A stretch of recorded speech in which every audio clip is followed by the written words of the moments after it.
There once was a man who lived by the sea, and his life's ambition was to sail to the distant shore, a land of legend spoken of only in whispers and old sailors' tales. He was not a sailor by trade, but an engineer of exquisite precision, a man who believed that any challenge, no matter how great, could be conquered with sufficient data and perfect preparation. He named his vessel the Endeavour, a sturdy ship he had built with his own hands over many years, its timbers seasoned and its sails woven from the finest flax. It was a masterpiece of naval architecture, a vessel theoretically capable of weathering any storm. But theory was one thing. Reality, the man believed, demanded more than just a good ship. It demanded the perfect moment. His cottage was a fortress of charts and instruments. Barometers lined the walls, their needles quivering with the slightest change in atmospheric pressure. Anemometers whirred on his rooftop, their cups spinning a constant, dizzying dance. He had stacks of tide tables, almanacs dating back a century,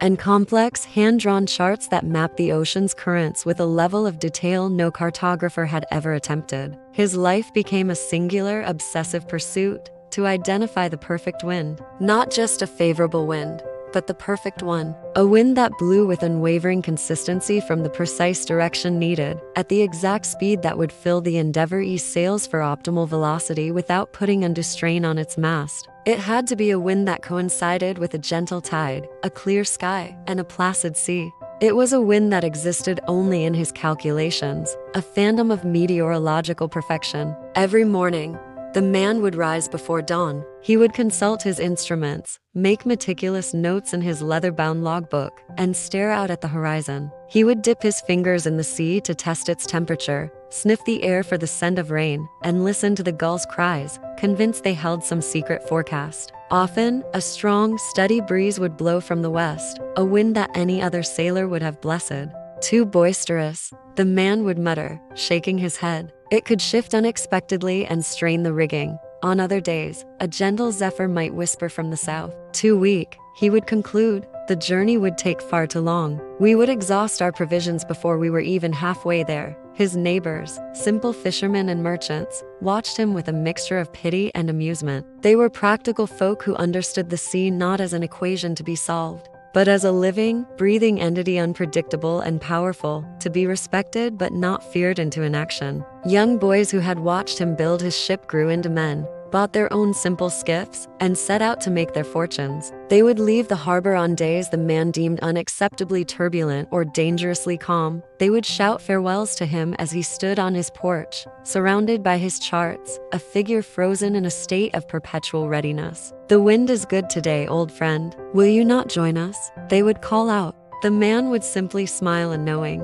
slightly condescending smile and wave them off. "The conditions are not optimal," he would reply, his voice firm with the conviction of his superior knowledge. Years began to blur into one another, marked only by the changing seasons and the slow yellowing of his charts. The vibrant paint on the Endeavour's hull began to fade and peel under the relentless sun. Barnacles, patient and persistent, started to colonize its keel. The fine flaxen sails, once pristine white, grew gray and brittle, never having tasted the wind for which they were made. The man's hair turned from black to gray, and then to white. His shoulders, once broad and strong from hewing the ship's timbers, became stooped from bending over his desks. His eyes, which once held the fire of a grand ambition, now held a different light, a dull, weary glint of unending vigilance. He had become a fixture of the harbor, as much a part of the landscape as the old lighthouse or the jagged rocks. The man who measured the wind, they called him. Sometimes sailors would return from long voyages, their ships battered and their faces weathered by sun and storm.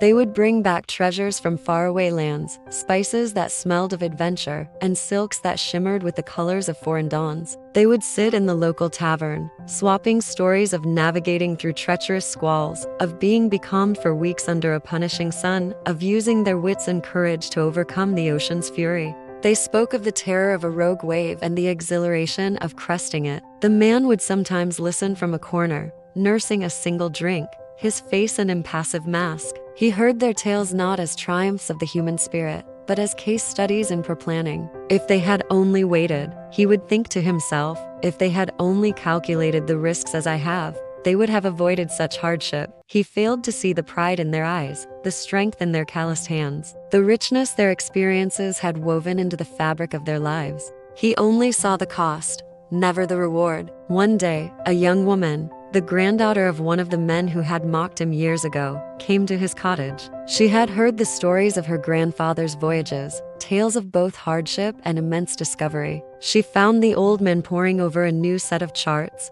his hand trembling slightly as he drew a complex vector diagram. "Sir," she said gently, "I have heard that you wish to sail to the distant shore. My grandfather spoke of it. He said he never reached it, but he saw many other wonders along the way." The man looked up, his eyes clouded with the dust of unused dreams. "The distant shore requires a perfect departure," he explained, his voice raspy from disuse. "The journey is too perilous to be left to chance. I have been waiting for the perfect wind. It is a matter of scientific certainty. One day, it will come." The young woman looked past him, out the window at the Endeavour, now a sad, skeletal silhouette against the setting sun. Then she looked back at the labyrinth of calculations that covered every surface of his cottage. "My grandfather," she said, her voice soft but clear, "used to say that the only ship that never encounters a storm is the one that never leaves the harbor. He sailed through many storms. He lost a mast once, and nearly all his cargo another time. But he always came home with stories to tell, and he always set out again. He said that waiting for the perfect wind was like waiting to live until you were no longer afraid to die. It is a wait that never ends." The man stared at her, a flicker of something, confusion, anger, perhaps a deep and ancient sorrow passing across his features. For the first time, a crack appeared in the flawless logic of his world. He had spent a lifetime trying to eliminate risk, to control the uncontrollable. He had built a perfect ship and devised a perfect plan, but in his quest for the perfect moment to begin, he had allowed his entire life to pass him by. The other travelers, the ones who set out in storms and imperfect winds, had not been reckless. They had simply understood a fundamental truth that had eluded him, that the journey itself was the destination. They had battled headwinds and been tossed by tempests, but in doing so, they had lived. They had arrived at their own destinations, perhaps not the fabled distant shore he dreamed of, but real places, filled with real experiences. They had arrived, while he remained, forever preparing to depart. Moral: perfection is often an excuse for fear. It is the most beautiful, most logical, and most convincing cage we build for ourselves. We spend so much time designing the perfect key that we forget the door was never locked. We chart the perfect course, waiting for a wind that will never come, while others, with simpler maps and braver hearts, are already halfway across the ocean. Advice: move even when conditions are uncertain. Set your sails in the wind you have, not the one you wish for. The currents of life will never be perfectly aligned. The skies will never be perpetually clear. There will be storms, there will be headwinds, but it is in navigating these challenges, in adjusting your sails, and steering through the unpredictable squalls, that you find your strength, discover new worlds, and truly arrive. Do not let the quest for the perfect start become the reason you never begin. The journey is not about avoiding the storm. It is about learning to sail in the rain.